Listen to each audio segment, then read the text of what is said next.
Hey guys, thanks for tuning in to another broadcast. Today I wanted to talk about Dan Slott's The Amazing Spider-Man number 22, or more specifically, his clone conspiracy tale, which hinges on your ability to pretend that consciousness is an illusion, that souls do not exist, and that what makes you, is all just a bunch of atoms and molecules bouncing around in the right combination in your head. It's creatively tone deaf in a nation where close to 300 million people probably believe in a soul, but it's also to be expected at Marvel these days. First, a recap. When we last left off, Peter had just found out that the Jackal was Ben Reilly the entire time. He freaks out at this reveal and the knowledge that Uncle Ben's grave has been dug up for cloning purposes. He lets loose with a barrage of punches, but Ben just sits there and takes it, begging to explain. Peter relents and we find out exactly what happened to him during the original Clone Saga years ago. Miles Warren found Ben's ashes and, predictably, started more cloning experiments.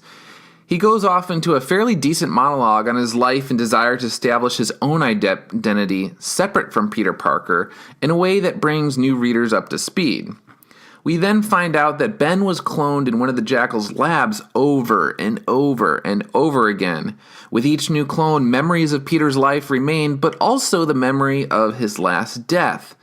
There was Gwen and Uncle Ben, that faithful science experiment that went wrong, and all the good times with Aunt May, but there were also drownings and electrocutions, deadly viruses, gases, and fire.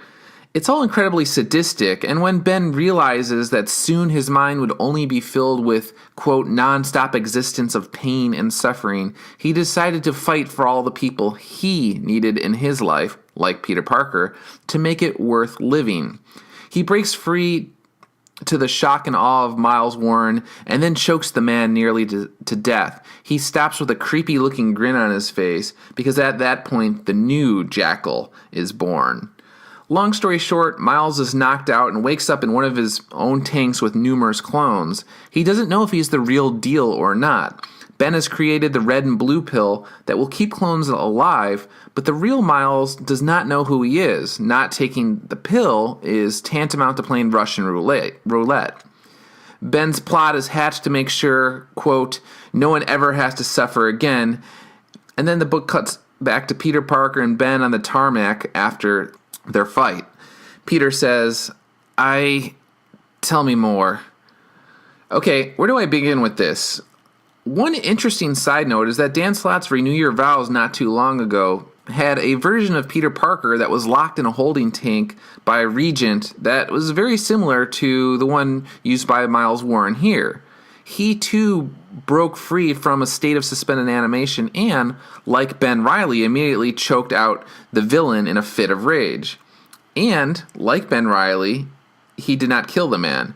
In both cases, the scientist who created the tank seemed to think it was, quote, impossible for Spider-Man to break out. It's an interesting echo across the multiverses, which I'm more than happy to discuss in the comment section below. But I digress. Here's the thing. Peter Parker is a guy who died and was resurrected. He had a near-death experience that featured Uncle Ben.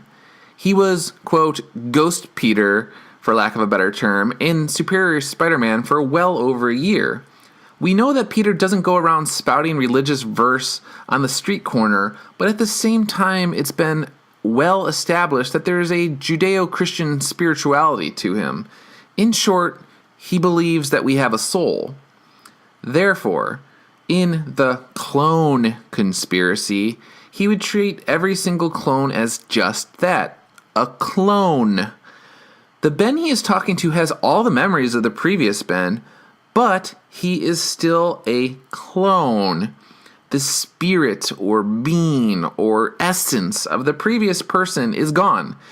And the new clone is simply someone who needs to find their own unique identity within the context of a very bizarre welcome into the world.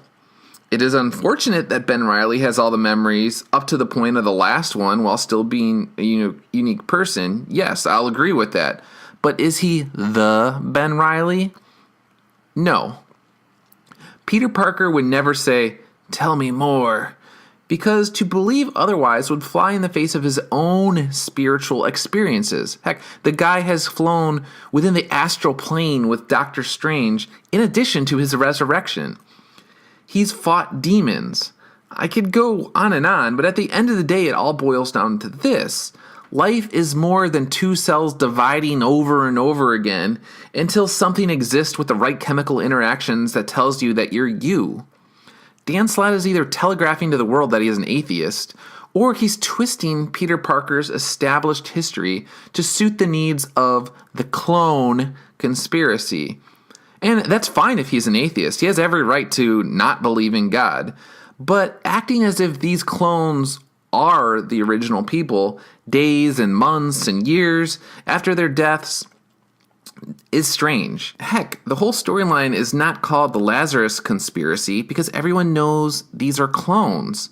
One could write the Lazarus Conspiracy, but that would take a depth and breadth of spiritual knowledge that Dan Slott has never demonstrated.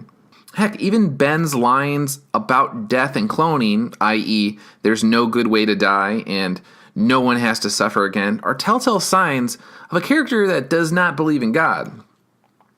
Scientist Leon Kass wrote in 2001's *The Shame and Its Limits, Why Not Immortality, that mortality is a blessing because it, quote, means that it is possible to give one's life not only in one moment, say on the field of battle, but also in many other ways in which we are able in action to rise above our attachment to survival.